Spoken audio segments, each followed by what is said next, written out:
नमस्कार, मैं वर्षा परगट आप सभी का स्वागत करती हूँ हमारे चैनल में संस्कृति संवर्धन। आज से हम इतिहास भी जोड़ने जा रहे हैं संस्कृति के साथ, क्योंकि इतिहास पढ़ना, जानना, समझना बहुत ज़रूरी है, क्योंकि वही चीज़ हमें भविष्य में क्या करना चाहिए बताते हैं। और ये सब माना जाता है, कहा जाता है कि जो देश अपना इतिहास भूल जाता है वो देश में इतिहास की पुनरावृत्ति होती है। तो आज से हम ये भी काम करेंगे। तो मैं बात करूंगी आज के तारीख की, और एक ऐसी तारीख जो इतिहास में दर्ज है सुवर्ण अक्षरों में। वो एक ऐसा दिन जिस दिन को इतिहास कभी नहीं भुलाएगा, ना ही हम कभी भुलाएंगे, ना भूलने देंगे, क्योंकि यही वो तारीख थी और यही वो दिन था जब यहाँ पर किसी ने डंके की चोट पर अपना राज्य स्थापित करने की घोषणा की थी। और यही वो दिन था जब एक राजा ने पूरी दुनिया को बताया था कि ये राज्य सिर्फ लोगों के लिए हुए, ये राज्य सिर्फ लोगों के कल्याण के लिए है। खुद को राजा बनना नहीं था, लोगों के लिए राज्य बनाना था, और इसीलिए वो राज्याभिषेक भी जरूरी था। वो तारीख इतिहास में है 6 जून 1674। छत्रपति शिवाजी महाराज ने राज्याभिषेक किया था, और इसीलिए मैंने कहा था कि ये दिन, ये तारीख हमारे इतिहास में बहुत इंपॉर्टेंट है। दुर्भाग्य ये है कि हमारे बच्चों को इस तारीख के बारे में, इस दिन के बारे में ज़्यादा बताया नहीं गया, ना ही इतिहास के किताबों में, जो स्कूल के किताबें हैं, इसका ज़्यादा वर्णन किया गया है। बल्कि होना तो ये चाहिए था कि सैकड़ों वर्षों की जो गुलामी हमने की थी, उससे बाहर निकलकर, उस अंधकार से बाहर निकलकर एक तेजस्वी सूर्य ने अपना राज्य स्थापित किया था, हिंदवी स्वराज्य। और ये बात बतानी जरूरी है। तो किस तरह से ये राज्य विस्तार किया, इसका इतिहास बहुत रोचक भी है। और छत्रपति शिवाजी महाराज का जीवन ही एक आदर्श है सबके लिए। पूना से लेके जिंजी तक अपना राज्य का विस्तार उन्होंने किया। 350 फोर्ट्स उनके पास थे। इतना बड़ा स्वराज्य उन्होंने निर्माण किया था, और कैसे विकट परिस्थिति से बाहर निकलकर, पैसा नहीं था, सैन्य नहीं था, इसके बावजूद स्वराज्य खड़ा किया था उन्होंने। आदिल शाही, निजाम शाही, कुतुब शाही, सिद्दी, पोर्तुगीज, ब्रिटिश, ये सारे दुश्मन थे।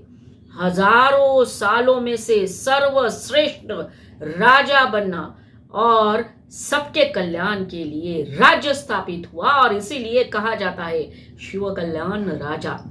और इसका वर्णन किया है कवि भूषण ने। वो वर्णन हमें बताता है कि किस तरह से छत्रपति शिवाजी महाराज का चरित्र था। वो कहते हैं, दावद्रुम दंड पर, चीता मृग झुंड पर, भूषण वितुंड पर, जैसे मृगराज है। तेजतम अंश पर, कानजिमी कंस पर, त्यों मलिच्छ वंश पर, शेर शिवराज है। इस तरह से उन्होंने अपनी कविता में वर्णन किया हुआ है। अब बात करेंगे कि महाराज ने राज्याभिषेक क्यों किया।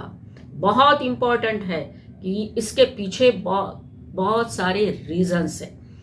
उनका जो राज्याभिषेक हुआ था वो काफी बड़ा हुआ था, सबको आमंत्रित किया गया था, ब्रिटिश ऑफिसर्स भी थे, सबने वो सेरेमनी देखा। और जिस सिंहासन पर आरूढ़ हुए थे छत्रपति शिवाजी महाराज, वो सिंहासन भी सोने से बनाया हुआ था, और ऐसा माना जाता है कि 32 मन सोने से बना हुआ वो सिंहासन था, और महाराज उसके ऊपर आरूढ़ हो गए, और उन्होंने घोषणा की थी कि आज से ये राज्य हमेशा काम करेगा, कार्य करेगा सिर्फ प्रजा के लिए। तो बात करेंगे, सोचेंगे कि ये राज्याभिषेक क्यों किया।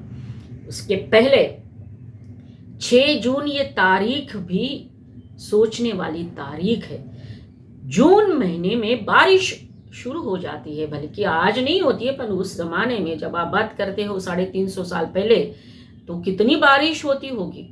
और जिस जगह पे ये राज्याभिषेक हो रहा था वो था रायगढ़, जो सह्याद्री के जो पर्वतमालाएं है उसमें स्थित है। इतना कठिन फोर्ट उसको माना जाता है और कहा जाता है कि उस जमाने में ऊपर जाता था तो सिर्फ, या फिर ऊपर जाती थी सिर्फ हवा और नीचे आती तो पानी, इतना कठिन चढ़ने के लिए। ऐसी जगह पर अगर राज्याभिषेक चुना जा रहा था, किया जा रहा था, रायगढ़ उनकी कैपिटल बनी और जानबूझकर 6 जून ये तारीख चुनी गई क्योंकि छत्रपति शिवाजी महाराज को मालूम था कि उनके दुश्मन अगर ये राज्याभिषेक रोकने भी आएंगे तो भी वो नहीं आ पाएंगे। इतना डेंस फॉरेस्ट आजू बाजू में, ऊपर से बारिश होगी और ऑब्वियसली कोई भी विघ्न नहीं डाल पाएगा, और इसीलिए 6 जून ये तारीख उन्होंने चुनी। अब बात करेंगे, जैसा मैंने बताया, कि क्या क्या कारण थे राज्याभिषेक के। तो सबसे पहला कारण जो है, राज सत्ताओं को बताना था। राज सत्ता किन की? आदिल शाह, कुतुब शाह, मुगल, औरंगजेब, ये सारे थे। पोर्तुगीज थे, ब्रिटिश थे, सब लोग थे। और ये लोग जो उनके दुश्मन थे वो महाराज को एक राजा का सम्मान नहीं देते थे और ये हमेशा उनका अपमान ही करते थे। हमने देखा है और पढ़ा है, जब महाराज औरंगजेब से मिलने आगरा गए थे तब किस तरह से औरंगजेब ने छत्रपति शिवाजी महाराज को अपमानित किया था। उनको वो राजा मानने को तैयार ही नहीं थे और इसीलिए राज्याभिषेक करना जरूरी था उन राज्य सत्ताओं को बताने के लिए कि यहाँ पर अब एक छत्रपति है जो अपना राज्य स्थापित करने वाला है और वो प्रजा का राज्य होगा। तो स्वराज्य अस्तित्व में आया था, उसको एक छत्र चाहिए था और इसीलिए छत्रपति बने शिवाजी महाराज। अधिकृत अभिमान्यता जिसको बोलते हैं, अधिकृत अधिमान्यता, नॉट अभिमान्यता, जो अधिकृत रीत्या घोषणा करनी थी कि यहाँ राजा है। जिन सत्ताधीशों को हराकर हिंदवी स्वराज्य की स्थापना महाराज ने की थी, वो पृथ्वी पर मुगल पातशाह का साम्राज्य का सपना देखने वाले जो औरंगजेब था, उसको बताना था कि यहाँ पर भी स्वराज्य है, एक बलाढ्य साम्राज्य का निर्माण हुआ है। और यही कारण था राज्याभिषेक का। दूसरा क्या कारण हो सकता है? दूसरा कारण ये है कि जो जागरण है अस्तित्व का, अस्मिता का, क्योंकि लोगों ने गुलामी झेली थी, सैकड़ों साल उनके ऊपर अत्याचार हो रहे थे, लोग सिर्फ नाम के लिए जी रहे थे, उनके अंदर का कॉन्फिडेंस चला गया था और उसको जागरूक करने के लिए राज्याभिषेक जरूरी था जो महाराज ने किया। फिर तीसरा कारण, न्याय का अधिकार। प्रजा को न्याय देते थे वो, जब उन्होंने हिंदवी स्वराज्य की शपथ ली और स्थापना भी कर ली, लेकिन प्रजा को एक अधिकृत न्याय देने की प्रोसेस होनी चाहिए। वो न्याय कौन दे सकता है? तो राजा दे सकता है उसके लिए। और राजा कैसे देगा? जब सिंहासन होगा। तो सिंहासन कब आएगा? जब राज्याभिषेक होगा। इसलिए न्याय का अधिकार लोगों को देने के लिए और न्याय का अधिकार जो छत्रपति के पास आने वाला था तो वो देने के लिए राज्याभिषेक हुआ।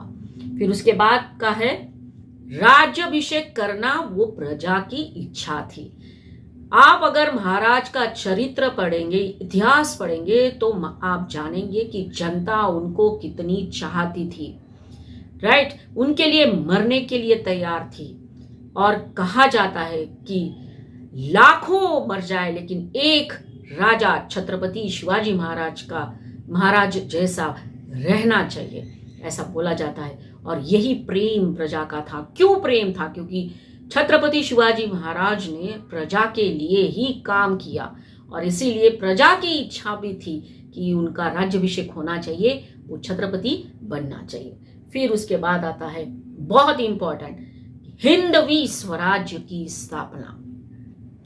मुगलों ने आदिल शाही, कुतुब शाही, इन सभी लोगों ने प्रजा को अपने पांव के तले रौंद डाला था। प्रजा दुखी थी, सिर्फ इसलिए जी रही थी क्योंकि मौत नहीं आ रही थी।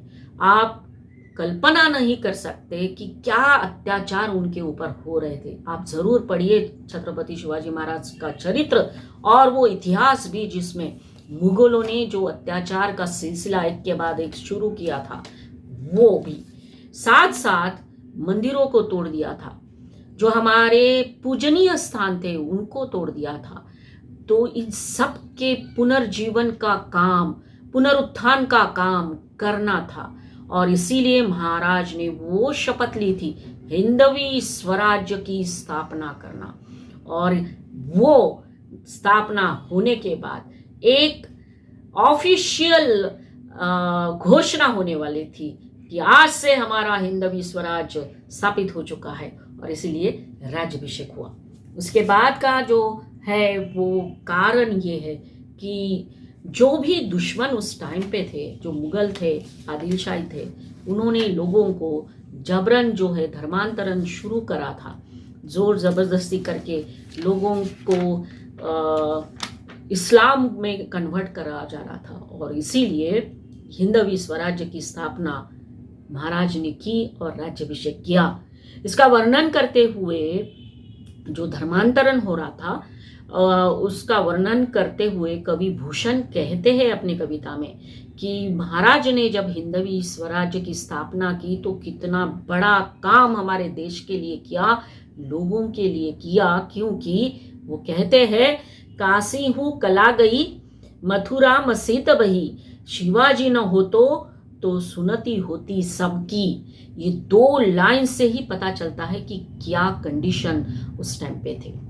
तो आज का दिन जो है 6 जून हमारे इतिहास में बहुत इंपॉर्टेंट है और ये बात हमारे बच्चों को जरूर बताइए क्योंकि इतिहास के बुक्स में इसका वर्णन नहीं आता है। बहुत महादिव्य भव्य तरीके से राज्याभिषेक किया गया था छत्रपति शिवाजी महाराज। और जैसे कि हम जानते हैं कि जो घोषणा की थी कि नीतिवंत कीर्तिवंत, ऐसा उनके बारे में कहा जाता है। उसके बाद उनके साथ जुड़ते हैं कुछ ऐसे वर्ड्स कि निश्चयाचा महामेरू। तो निश्चय करने के बाद जो उन्होंने स्थापना की हिंदवी स्वराज्य की, वो इम्पॉर्टेंट है और राज्याभिषेक इम्पॉर्टेंट है क्योंकि सैकड़ों साल के गुलामी के बाद किसी हिंदू राजा ने हिंदवी स्वराज्य की स्थापना की थी और लोगों के मन में विश्वास पैदा किया था कि हम भी स्वराज्य हासिल कर सकते हैं, हम भी स्वराज्य में ले सकते हैं और हम भी फ्री जी सकते हैं। तो आज का मेरा ये वीडियो आपको कैसा लगा ये जरूर बताइए और मेरी रिक्वेस्ट है अपने बच्चों को जरूर बताना।